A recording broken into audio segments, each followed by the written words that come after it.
باللہ من الشیطان الرجیم بسم اللہ الرحمن الرحیم۔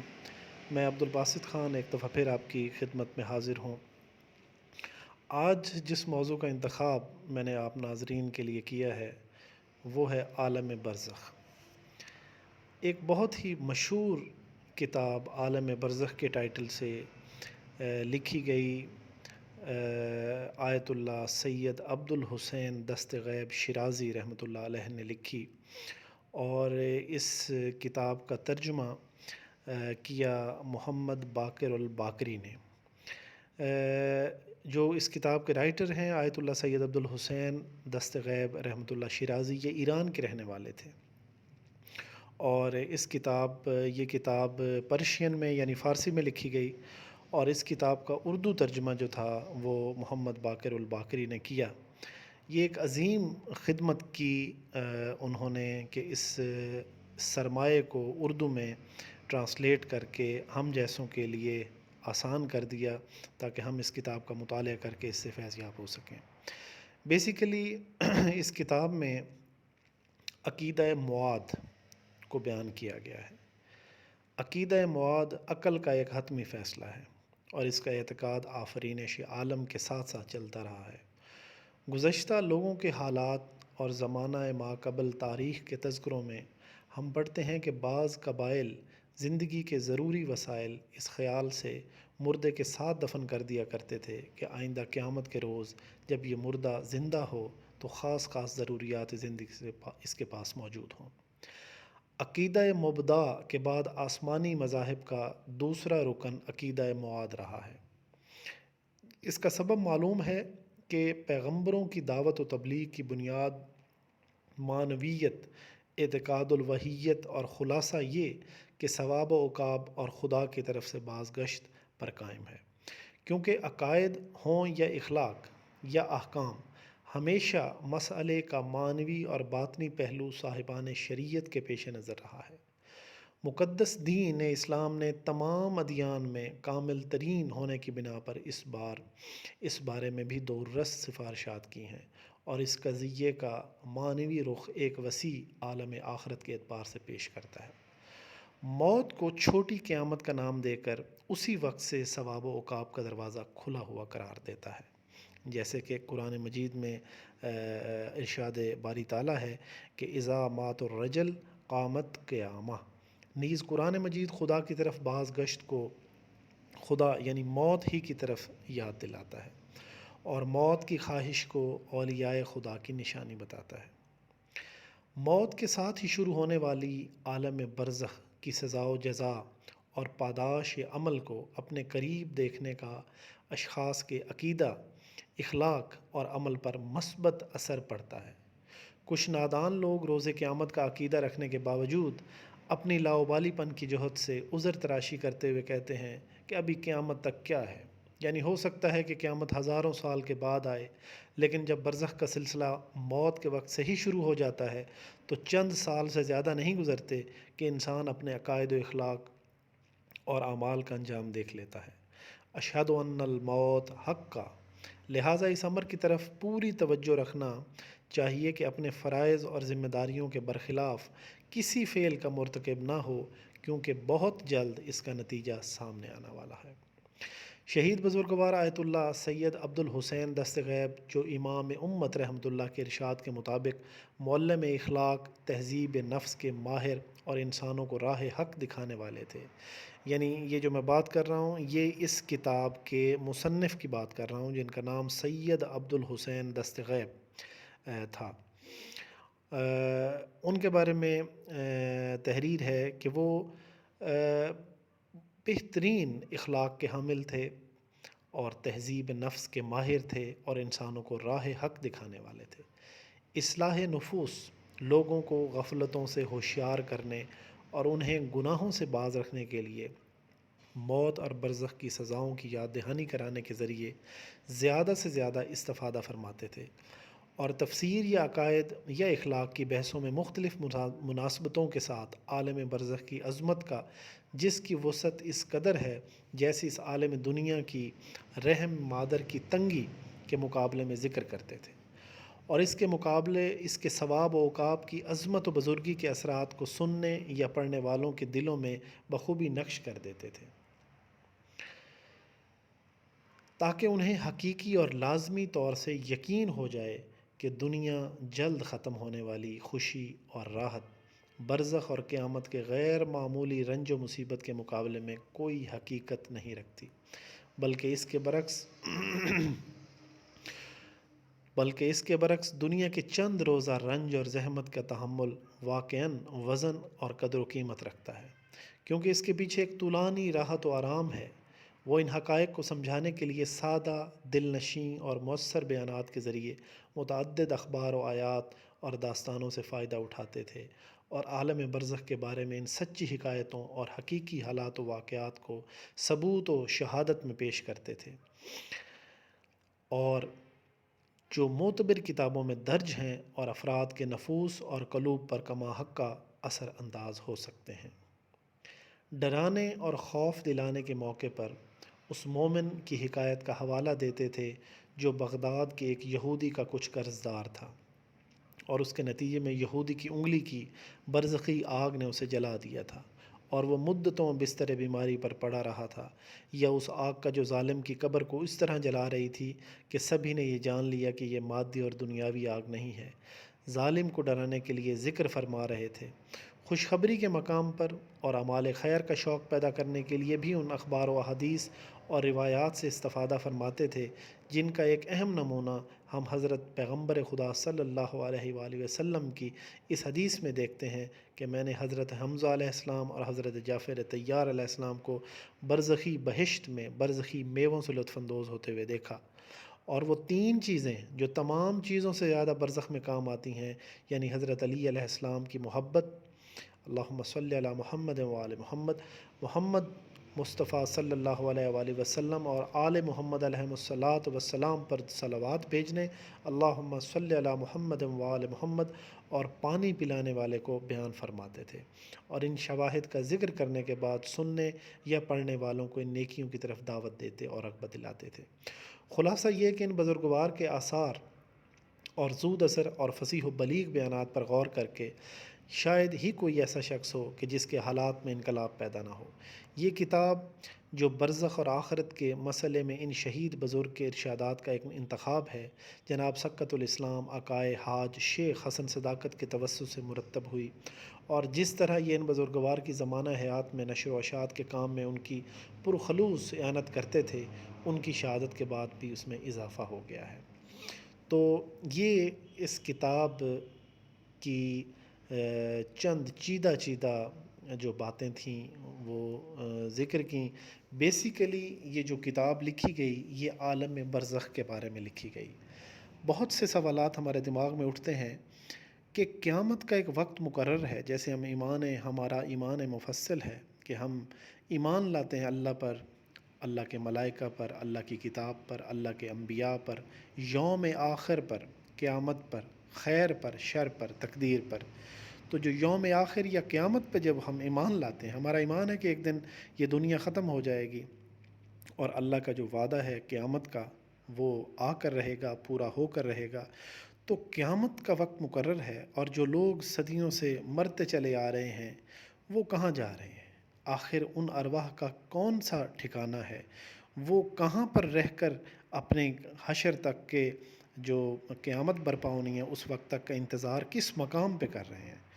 تو یہ جو سوالات ہیں اور اس سے متعلقہ دیگر اور بھی مختلف سوالات جو مختلف اذہان میں جنم لیتے رہتے ہیں، ان سوالوں کی تشفی کے لیے اور اس پیاس کو بجھانے کے لیے یہ ایک بہترین کتاب تحریر ہوئی، اور میں نے آپ ناظرین کے سامنے اس کتاب کو حرف بحرف پڑھنے کا شرف اس لیے حاصل کیا کہ ہمارے دوستوں میں لوگوں میں جو برزخ کے متعلق سوالات ہیں، ہر سوال کو انشاءاللہ اگر یہ آپ ویڈیوز کمپلیٹلی دیکھیں گے، جس میں میں اس کتاب کے مختلف پورشنز کو مختلف ویڈیوز میں آپ کے سامنے سیریل نمبر 1 2 3 کی شکل میں آپ کے سامنے پیش کروں گا۔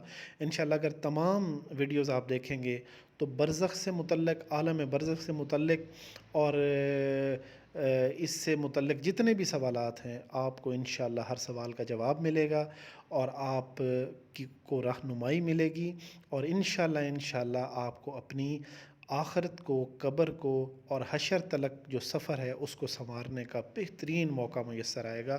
میں نے اس کتاب کا مطالعہ کیا ہے، اس میں وقت نزا کی تکلیف سے لے کر قبر کے فشار، قبر کی تنہائی، قبر کے اندھیرے، قبر کے عذاب سے لے کر وادی برہوت اور وادی سلام کے ثمرات و سزاؤں کے متعلق ہر چیز کا ذکر کیا گیا ہے، اور وہ کون سے اعمال ہیں جن کو سرزد نہ کیا جائے تاکہ وادی برہوت ٹھکانہ نہ بن جائے جہاں پر ارواح کو عذاب دیا جاتا ہے، جسے ہم قبر کا عذاب کہتے ہیں، اور کون سے ایسے اعمال ہیں جو کیے جائیں تاکہ ہم نزع اور قبر کی مراحل سے لے کر اپنی عالم برزخ میں ہماری جو ارواح ہوں گی وہ پرسکون رہیں اور اللہ کی رحمتوں کے سائے میں رہیں۔ تو یہ اس کتاب کے متعلق چند اس کا آپ اس کو انٹروڈکشن کہہ لیں، وہ انٹروڈکشن تھا۔ اب اس کتاب کو باقاعدہ ہم شروع کرتے ہیں۔ بسم اللہ الرحمن الرحیم۔ سب سے پہلے اس کتاب میں جو پہلا ٹائٹل ہے وہ ہے حقوق ادا نہ کرنے پر عذاب برزخ۔ معتبر کتاب مصباح الحرمین میں لکھا ہوا ہے کہ ایک نیک انسان شیخ عبد الطاہر خراسانی اپنی عمر کے آخری ایام میں اس ارادے سے مکہ معظمہ روانہ ہو گئے کہ وہیں رہیں گے اور وہیں مریں گے۔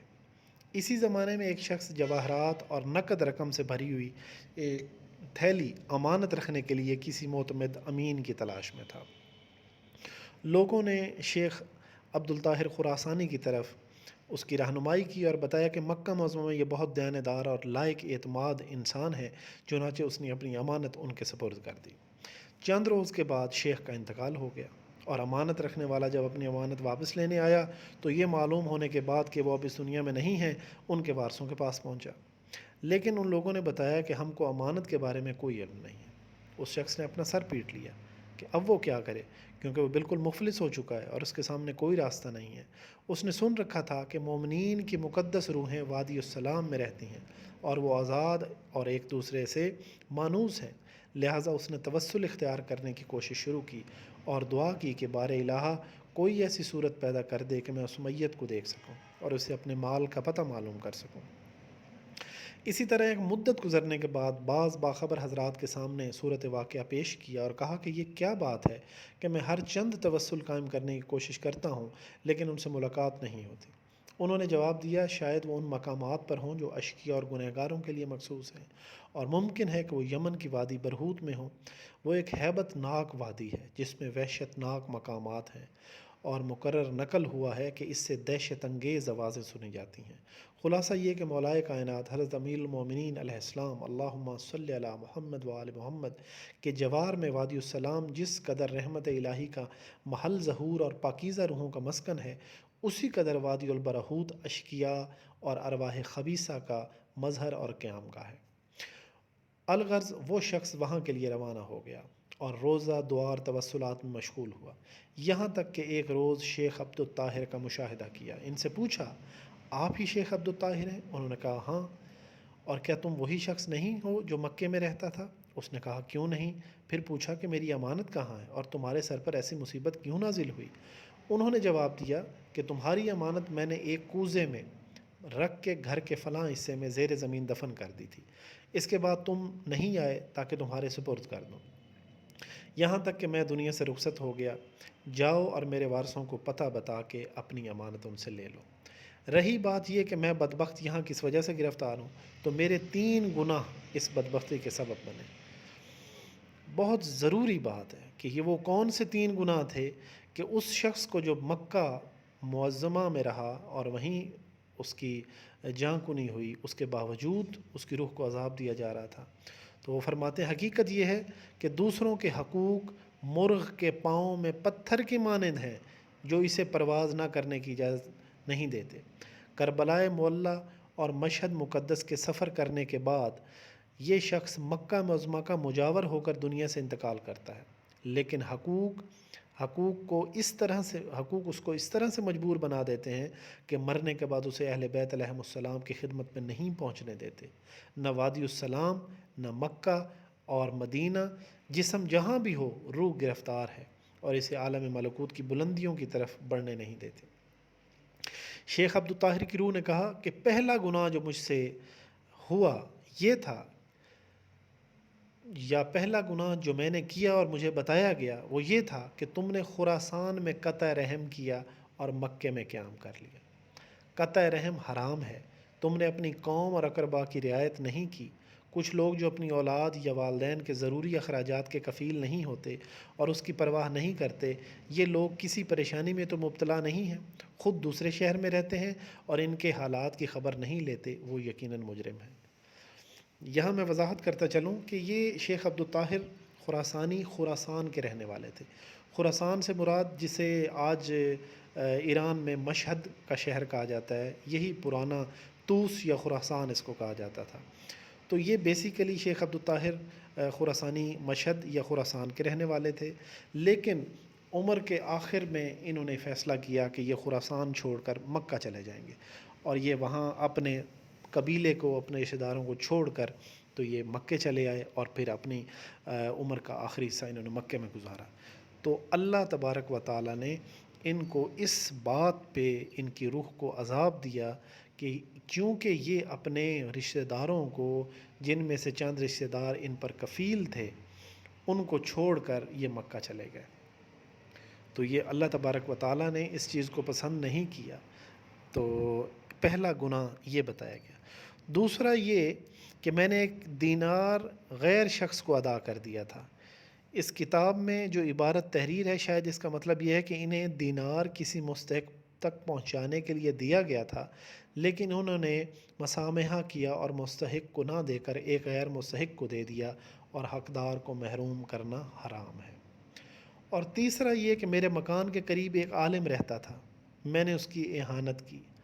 عالم تمہارے اوپر حق رکھتا ہے اور تمہارا دین اس سے وابستہ ہے، وہ قوم اور معاشرے پر زندگی کا حق رکھتا ہے۔ اگر کسی عالم کی کوئی توہین ہو گئی تو جناب رسالت مآب صلی اللہ علیہ وآلہ وسلم، اللہم صلی علی محمد وآل محمد کی مشہور حدیث ہے کہ حضرت صلی اللہ علیہ وسلم نے فرمایا، جو شخص کسی عالم کی اہانت کرے اس نے میری اہانت کی۔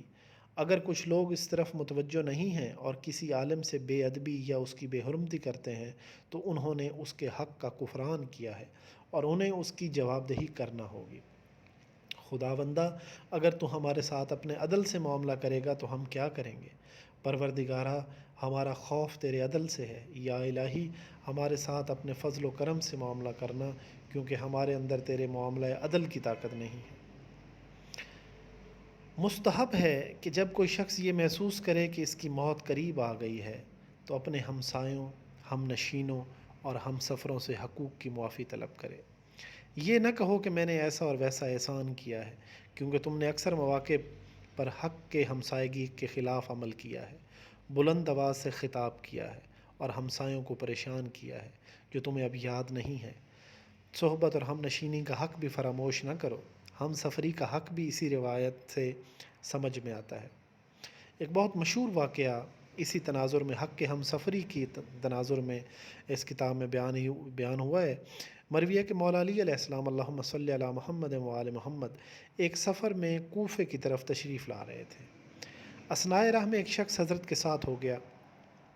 اسی دوران حضرت نے اس سے اس کا نام، طور طریقہ اور مذہب دریافت کیا تو اس نے بتایا کہ میں کوفے کے قریب فلاں قریے کا رہنے والا ہوں اور میرا مذہب یہودی ہے۔ تو حضرت علیہ الصلوۃ والسلام نے فرمایا، میں بھی کوفے کا باشندہ ہوں اور مسلمان ہوں۔ دونوں ساتھ ساتھ چلتے رہے اور یہودی باتیں کرتا رہا، یہاں تک کہ ایک دوراہے پر پہنچ گئے۔ یہاں سے ایک راستہ کوفے کو اور ایک یہودی کے گاؤں کو جاتا تھا۔ یہودی کے ساتھ حضرت علیہ الصلوۃ والسلام بھی اس کے گاؤں کے راستے پر چلتے رہے۔ ایک بار یہودی متوجہ ہوا اور کہا، کیا آپ کوفہ نہیں جا رہے؟ آپ علیہ الصلوۃ والسلام نے فرمایا، کیوں نہیں؟ اس نے کہا، کوفے کا راستہ دوسری طرف تھا، شاید آپ نے توجہ نہیں کی۔ آپ علیہ الصلوۃ والسلام نے فرمایا، میں اسی مقام پر متوجہ تھا، لیکن چونکہ میں تمہارا ہم سفر تھا لہٰذا چاہا کہ صحبت کی رعایت کروں اور چند قدم تمہاری مشیت کروں۔ یہودی نے تعجب کے ساتھ پوچھا، یہ آپ کا ذاتی مسلک ہے یا آپ کے دین کا طریقہ؟ اور اس طرح سے حقوق کا لحاظ کیا آپ کے مذہب سے تعلق رکھتا ہے؟ آپ علیہ الصلوۃ والسلام نے فرمایا یہی ہمارا مسلک اور ہمارا دین ہے۔ یہودی غور و فکر میں پڑ گیا کہ یہ کیسا دین ہے جو اس حد تک حقوق کی رعایت کرتا ہے۔ دوسرے روز وہی یہودی جب کوفہ آیا تو کیا دیکھتا ہے کہ مسجد کوفہ کے قریب وہی کل والا عرب موجود ہے اور لوگوں کا کثیر مجمع اس کے چاروں طرف حلقہ کیے ہوئے اس کے اکرام و احترام میں مصروف ہے۔ اس نے پوچھا کہ یہ کون بزرگوار ہیں؟ تو لوگوں نے بتایا کہ یہ خلیفۃ المسلمین اور امیر المومنین علی ابن ابی طالب علیہ السلام ہیں۔ اللہم صلی علی محمد و آل محمد۔ اس نے اپنے دل میں سوچا کہ یہ بزرگ مسلمان کے رئیس اور سردار تھے جنہوں نے کل میرے ساتھ اس قدر تواضع اور انکسار کا سلوک کیا تھا۔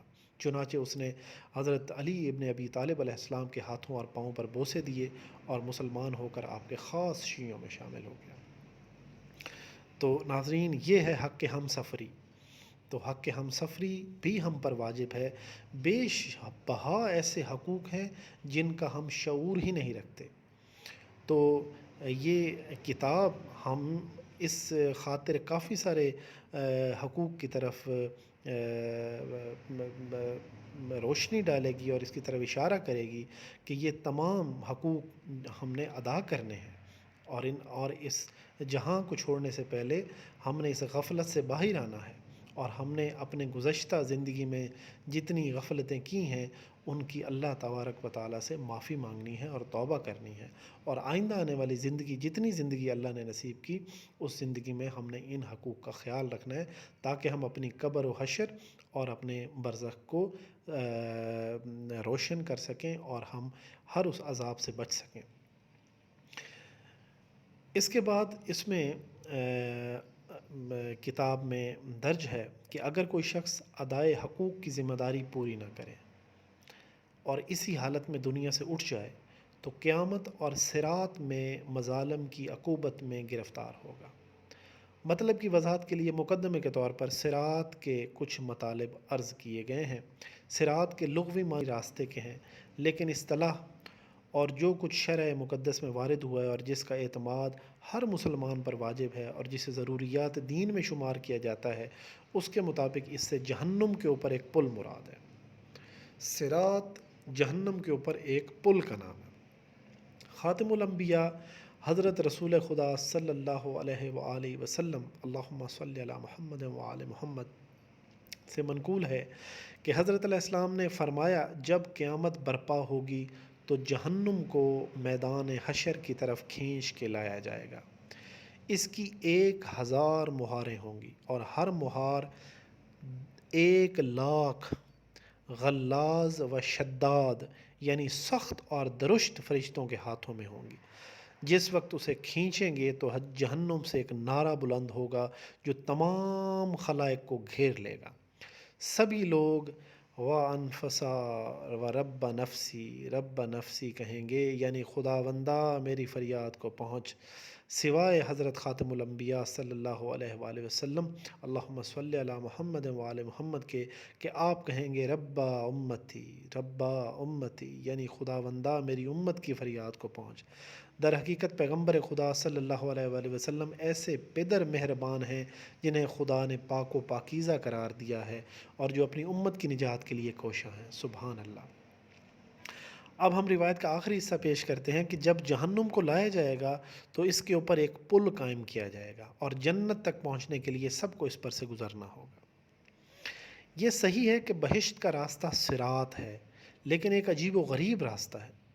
حضرت رسول خدا صلی اللہ علیہ وآلہ وسلم اللہم صلی علی محمد و آل محمد سے مروی ہے کہ صراط 3000 سال کی راہ ہے، 1000 سال بلندی کی طرف جانے کے لیے، 1000 سال نشیب کی طرف اترنے کے لیے، اور 1000 سال سنگلاخ راستے کے لیے درکار ہوں گے جس میں بچھو اور دوسرے جانور بھی ہوں گے۔ البتہ صراط سے گزرنے کا انداز یکساں نہ ہوگا، ہر شخص اپنے عقائد اور اعمال صالح کے نور کی مقدار کے مطابق اس پر سے گزرے گا۔ صراط میں کوئی خاص نور نہیں ہے بلکہ وہ تاریک ہے، یعنی یہ جو پل صراط ہوگی، جو جنت تک کے جانے کا راستہ ہوگا اور یہ پل جہنم کے اوپر بچھائی جائے گی، یہ تاریک ہوگا اور وہاں کوئی آفتاب یا مہتاب کام نہیں کر رہا ہے سوائے جمال محمدی صلی اللہ علیہ وآلہ وسلم، اللہم صلی علی محمد وآل محمد کے۔ قیامت کے روز صرف نور محمد وآل محمد صلی اللہ علیہ وآلہ وسلم یعنی ان کا نور ولایت ہی مدد کرے گا۔ ہر شخص کا نور ولایت خود اس کے ہمراہ ہوگا۔ نماز، روزہ، تلاوت قرآن، ذکر خدا اور اخلاص کا نور ہر طرف سے روشنی پھیلائے گا اور سامنے اور دونوں پہلوؤں کے اطراف کو روشن و منور کر دے گا، لیکن اسی حد تک جس مقدار میں یہاں نور حاصل کیا ہوگا۔ ایک شخص کا نور وہاں تک ہوگا جہاں تک نظر کام کرتی ہے، دوسرے کا ایک فرسخ اور تیسرے کا صرف اتنا کہ اپنے قدموں کے پاس دیکھ سکے۔ مروی ہے کہ ایک شخص کا نور تو اتنا کم ہوگا کہ صرف اس کا انگوٹھا روشنی دے گا اور وہ صراط پر سے گرتا پڑتا ہوا گزرے گا۔ تو یہ پل صراط کے بارے میں کچھ انفارمیشن تھی۔ تو اسی کے ساتھ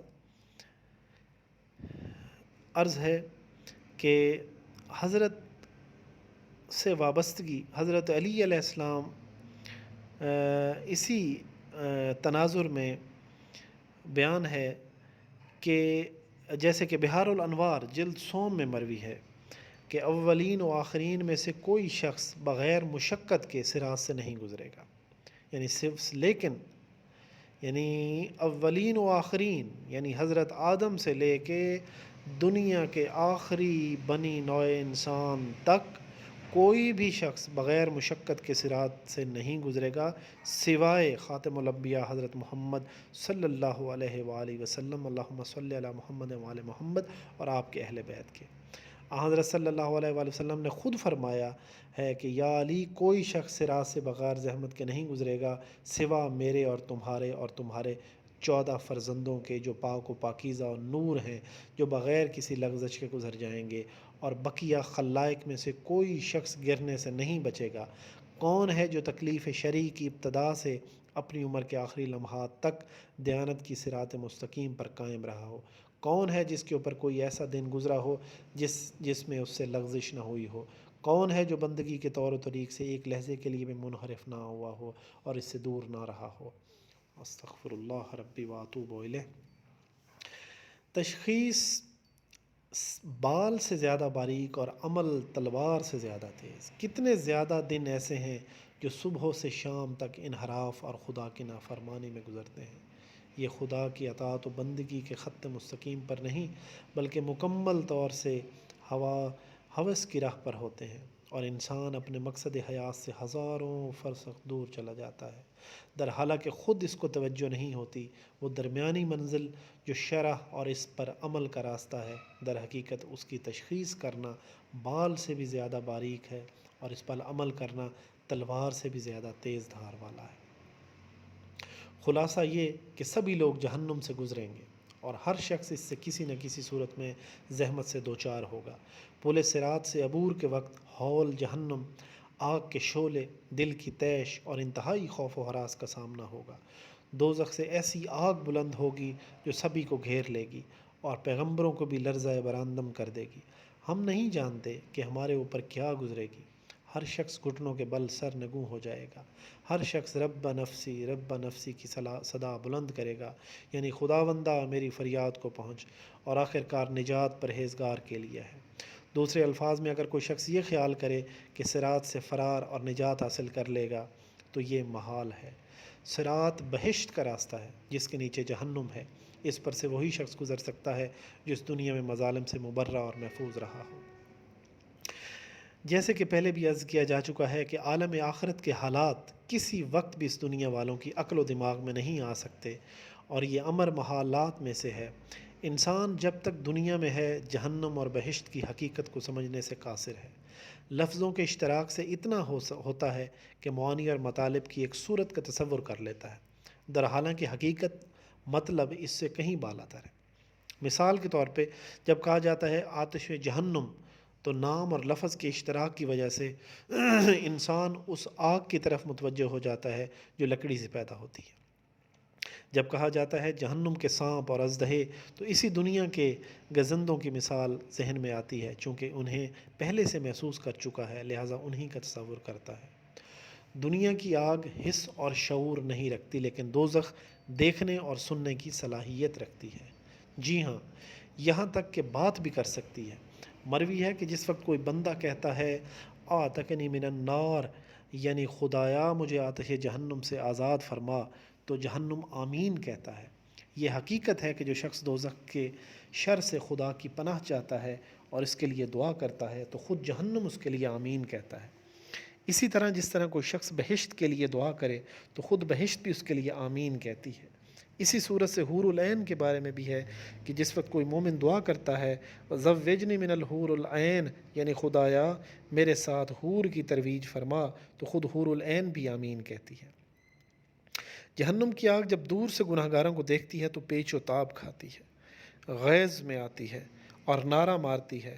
دوزخ کی آگ قابل خطاب ہے۔ قرآن مجید میں بھی ارشاد ہے کہ جس روز ہم جہنم سے کہیں گے کہ آیا تو بھر گئی ہے، تو وہ کہے گی کیا اس سے زیادہ اور بھی ہے؟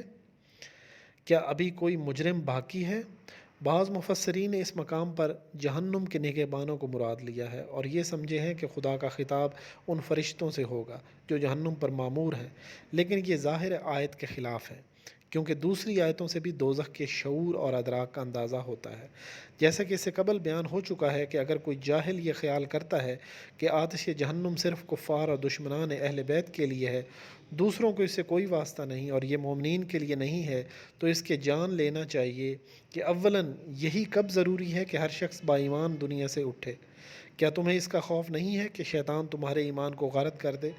دوسرے، اگر فرض کر لیا جائے کہ تمہیں ایمان ہی کے اوپر موت آئے تو کیا تم یہ نہیں جانتے کہ جہنم کے 7 طبقے ہیں؟ یہ تو مسلمات میں سے ہے اور نص قرآنی سے ثابت ہے۔ پہلا طبقہ جس کا عذاب دوسرے طبقات سے کم ہے ان گناہ گاروں کے لیے ہے جو برزخ میں گناہوں سے پاک نہیں ہوئے اور ان کا عذاب قیامت پر اٹھا رکھا گیا۔ حضرت رسول خدا صلی اللہ علیہ وآلہ وسلم نے فرمایا کہ میری امت کے بعض لوگ پنڈلیوں تک، بعض رانوں تک، بعض کمر تک، ایک گروہ اپنی گردنوں تک اور کچھ لوگ اپنے سارے جسم کے ساتھ آگ میں غرق ہوں گے۔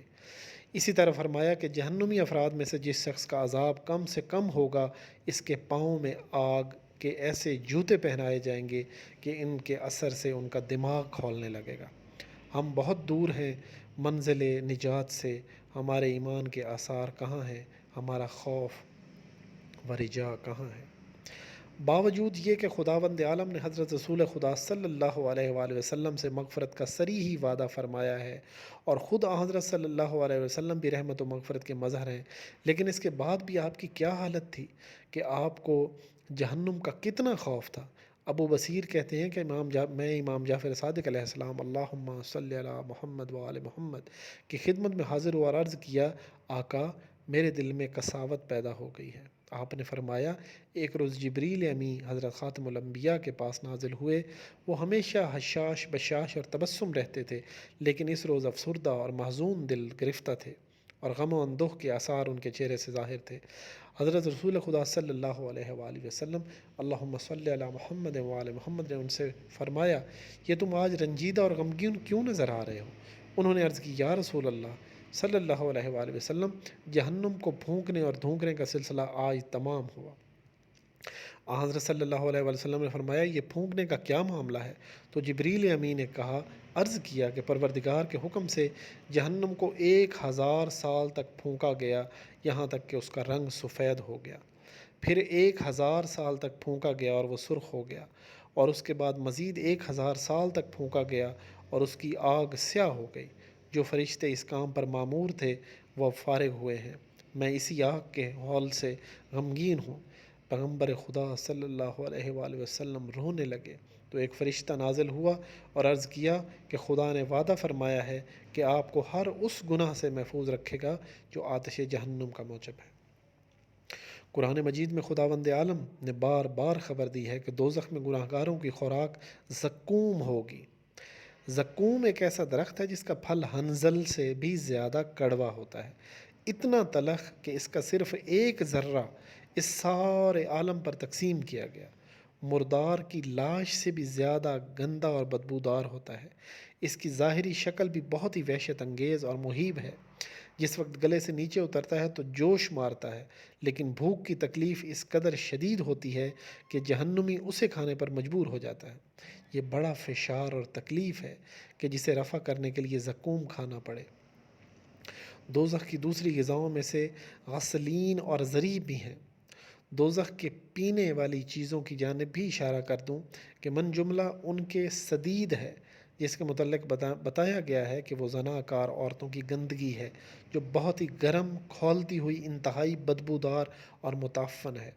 یہ ایک سیلاب کی طرح بہہ رہی ہوگی اور دوزخیوں پر اس قدر پیاس غالب ہوگی کہ اس میں سے پئیں گے اور فریاد کریں گے کہ ہم کو پلاؤ۔ اسی طرح پینے والی چیزوں میں سے حمیم ہے جو اس قدر گرم ہے کہ جب اس کا جام پلانے کے لیے لائیں گے تو وہ ابھی منہ میں داخل نہ ہوگا کہ اس کی گرمی کی شدت سے چہرے کا تمام گوشت گر جائے گا۔ استغفر اللہ ربی واتوب الیہ، استغفر اللہ ربی واتوب الیہ، اللہم اجرنی من النار، اللہم اجرنی من النار۔ کفار جب سنتے ہیں تو کہتے ہیں کہ یہ سب رستم و اسفندیار کی داستانوں کی مانند افسانے ہیں، لیکن ایسا نہیں ہے۔ قرآن حق ہے، قیامت اور بہشت و دوزخ حق ہے۔ مومنین جس وقت سنتے ہیں تو یقین کرتے ہیں، جس وقت ان کے سامنے قرآن مجید کی آیتیں پڑھی جاتی ہیں تو ان کے ایمان میں اضافہ ہو جاتا ہے۔ خبر حق ہر حق کو صداقت سے زیادہ مسلم ہے کیونکہ یہ خدا کی دی ہوئی ہے۔ قرآن مجید میں متعدد مقامات پر خبر دی گئی ہے کہ دوزخی آگ کا لباس پہنیں گے، اور جس طرح جیل خانوں میں قیدیوں کی ایک مخصوص لباس پہنایا جاتا ہے، جہنمیوں کا بھی جہنم کا مخصوص لباس پہنایا جائے گا جو آگ کا ہوگا۔ دوزخ کی خصوصیات اور اس کے عذاب کی کیفیت بھی سننے کی ضرورت ہے۔ 70 ہاتھ کی زنجیر جہنمی کی گردن میں ڈالی جائے گی اور اس کے بعد اسے آگ میں گھسیٹا جائے گا۔ یہ حضرت علی علیہ السلام اللہم صلی علی محمد وآل محمد تھے جو شب کے درمیان غش کر جاتے تھے اور ایسے عذابوں سے خدا کی امان چاہتے تھے۔ آپ اپنی مناجاتوں میں عرض کرتے تھے کہ یہ خدایا، میں روز قیامت کے لیے تجھ سے امن و امان طلب کرتا ہوں، جس روز مال و اولاد کوئی فائدہ نہ پہنچائیں گے سوا اس شخص کے جو سالم دل کے ساتھ آئے گا۔ جہنمی زنجیروں کا ایک حلقہ بھی اگر اس دنیا میں لایا جائے تو سارے عالم کو جلا دے۔ عذاب کے شعبوں میں سے جہنم کے نگہبان ہیں جو بہت تند خو، کج خلق، مہیب اور وحشتناک ہیں۔ جس وقت دوزخی آتش جہنم سے باہر آنے کی کوشش کریں گے تو پھر اسی میں پلٹا دیے جائیں گے۔ مروی ہے کہ دوزخی 70 سال تک اس میں دھنستے چلے جائیں گے، اس کے بعد اوپر آنے کے لیے ہاتھ پاؤں ماریں گے، اور جب اوپر پہنچنے کے قریب ہوں گے تو دوزخ کے مامورین اور پہرے دار اپنی آہنی گرز سے، جن کو مقمع کہتے ہیں اور جس کی جمع مقامے ہے، ان کے سروں پر مار کر پھر اسے واپس کر دیں گے۔ یہ کوئی ضعیف روایت نہیں بلکہ قرآن مجید کی صریحی خبر ہے۔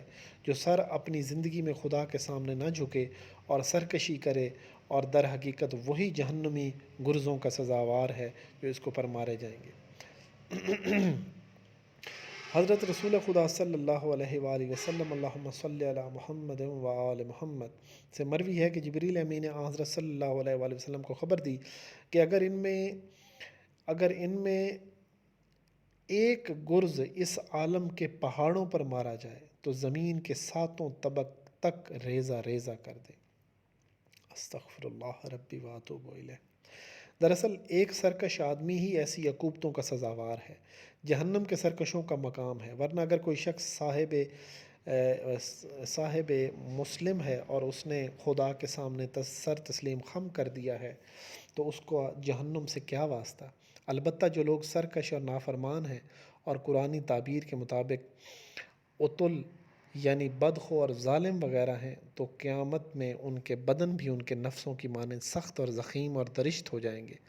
جہنمیوں کے جسم ان کے دلوں کی طرح سخت ہوں گے کیونکہ دنیا میں ان کے دل پتھر سے زیادہ سخت تھے، چونکہ قیامت میں ان کے بدن بھی ان کے دلوں کی مانند سخت ہو جائیں گے۔ لہٰذا کوئی شخص یہ اعتراض نہ کرے کہ ان کے کمزور جسم کے لیے اتنے سخت عذاب کیوں کر ممکن ہے۔ کتاب کفایت الموحدین میں مذکور ہے کہ اہل عذاب کی 70 جلدیں ہوں گی اور ہر جلد کی ضخامت 40 ہاتھ ہوگی۔ جو سرکش نفس دنیا میں قرآنی آیت کا اثر قبول نہیں کرتا تھا، قیامت میں اس کا جسم بھی اسی طرح سخت ہو جائے گا۔ اور روایت میں ایک دوسری تعبیر بھی بیان کی گئی ہے کہ اس کے دانت کوہ احد کے برابر ہو جائیں گے۔ استغفر اللہ۔ وہی سخت نفس اور دل اس کے بدن میں ظاہر ہوگا جو قرآن سے متاثر نہیں ہوتا تھا، در حالانکہ پانی پتھر کو متاثر اور شگافتہ کر دیتا ہے۔ وہ کہتا ہے کہ موت ہے، قیامت ہے، لیکن اس کی کوئی پرواہ نہیں کرتا تھا۔ اس کی صلابت اور سنگ دلی اس حد تک پہنچ جاتی ہے کہ امام حسین علیہ السلام یہ فرماتے تھے کہ تم اس شیر خوار بچے کو لے کر خود ہی پانی پلا دو، لیکن وہ یزید کو اکرام کو ترجیح دیتا رہا۔ آخرت میں صورت کے اوپر اندرونی کیفیت کا غلبہ ہوتا ہے، یعنی ظاہری حیثیت باطنی حقیقت کے مطابق ہوتی ہے۔ جو کچھ دل میں ہے بدن بھی اسی کا نمونہ بن جاتا ہے، جس سے قلبی حالت ظاہر ہو جاتی ہے۔ جو دل اتنے رفیق اور نازک ہیں کہ ان عذابوں کا بیان سننے کی طاقت نہیں رکھتے، ان کے جسم بھی پھول کی طرح لطیف ہو جاتے ہیں۔